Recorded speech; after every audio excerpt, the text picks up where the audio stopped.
Praise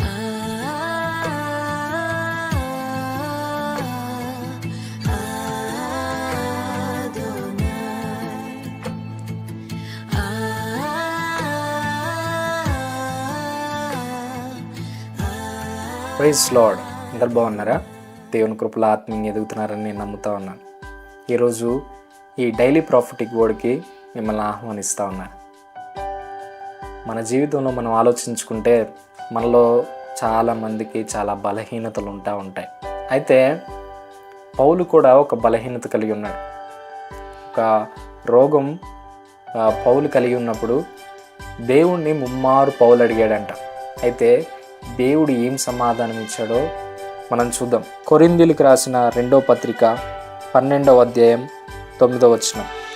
నా కృప నీకు చాలును, బలహీనత యందు నా శక్తి పరిపూర్ణమగుచున్నదని ఆయన నాతో చెప్పాను. నీ బలహీనతలో నా శక్తి సంపూర్ణమవుతుంది, పరిపూర్ణమవుతుంది అని పౌలుతో దేవుడు చెప్తున్నాడు మనం చూస్తాం. అయితే నేను మీకు ఒక ఎగ్జాంపుల్ చెప్పాలని అనుకుంటా ఉన్నాను. జాన్లీ అనే ఒక 10 సంవత్సరాలు పిల్లోడు ఉన్నాడట.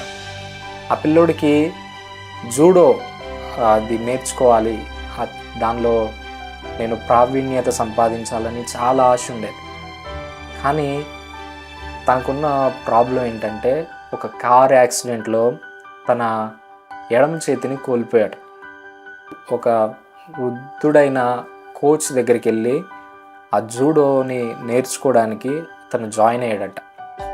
జాయిన్ అయిన తర్వాత ఆ వృద్ధుడైన కోచ్ ఈ పిల్లవాడికి ఒకటే పట్టు నేర్పించాడంట. ఆ వృద్ధ కోచ్ని ఏం అడగకుండా ఆయన చెప్పింది నేర్చుకుంటా ఉండేవాడంట. ఆ ఒక్క పట్టులోనే చాలా ప్రావీణ్యత సంపాదించాడంట. అయితే ఈ జాన్లీ అనే చిన్నపిల్లవాడు పోటీలకు వెళ్ళాడు. జూడో పోటీలకు వెళ్ళిన తర్వాత చాలామందితో వాళ్ళకి చేతులు ఉన్నా కానీ చేతిలో ఓడిపోయారు.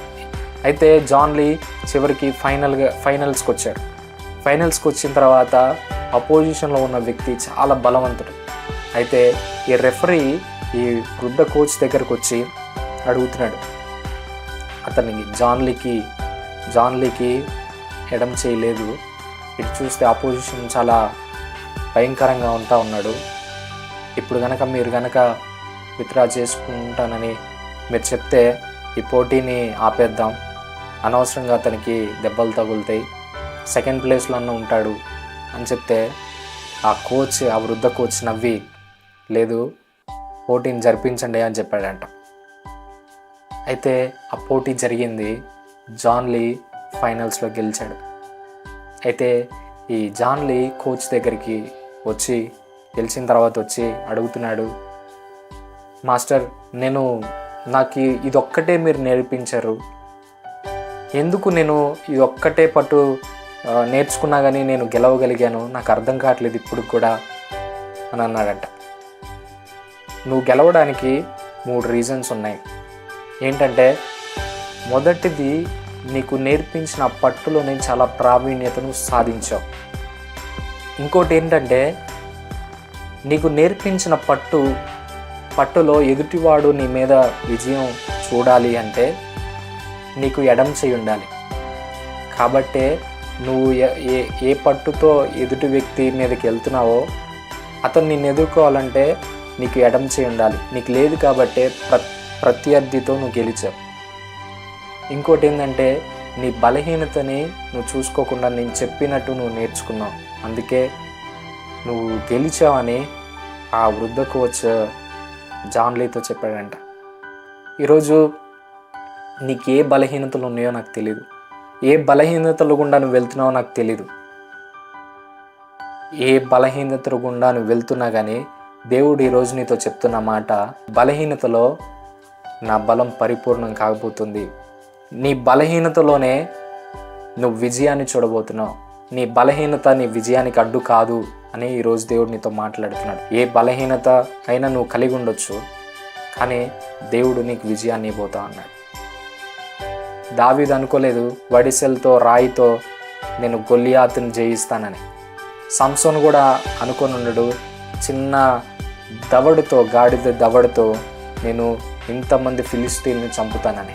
ఈరోజు నీకున్న సామర్థ్యం చిన్నదే కావచ్చు, కానీ నీకున్న ఆ సామర్థ్యంతోనే దేవుడు నీకు విజయాన్ని ఇవ్వబోతా ఉన్నాడు.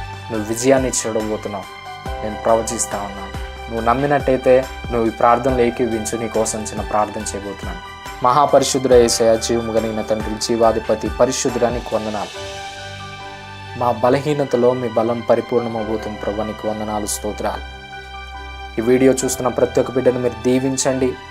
వాళ్ళు ఏ విషయంలో బలహీనులుగా ఉంటా ఉన్నారో ఆ విషయంలో వాళ్ళకి బలాన్ని ఇచ్చి ప్రభు వాళ్ళకి విజయాన్ని ఇవ్వమని యేసు నామములో అడిగి వేడుకొని ప్రార్థన చేస్తున్నాను తండ్రి, ఆమెన్. ఈ వీడియో ద్వారా మీరు దీవించబడ్డట్టయితే ఈ వీడియోని మీరు అనేక మందితో షేర్ చేయండి. అలాగే మన సోషల్ మీడియా అకౌంట్స్ని కూడా మీరు ఫాలో అవ్వండి. Thank you. God bless you. Praise the lord.